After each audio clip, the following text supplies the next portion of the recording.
Cut versus whole. Why pre-cut foods spoil faster? Marahay na daw mga ka-eko.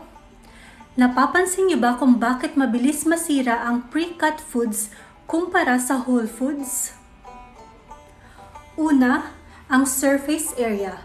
Kapag hiniwa natin ang pagkain, mas maraming parte ang nai-expose sa hangin at microbes. Pangalawa, oxidation. Kapag exposed ang pre-cut food sa oxygen ay nagkakaroon nito ng oxidative browning, kung saan nagbabago ang kulay nito. Third, microbial exposure. May chance na makontaminate ang pre-cut foods ng molds, yeast, dust, or even pathogen kapag hindi controlled ang environment. Kaya kung hindi pa gagamitin, mas okay na wag mo nang hiwain. Pero kung hindi natin maiwasan, make sure na i-seal at i-store sa proper containers at i-ref kaagad.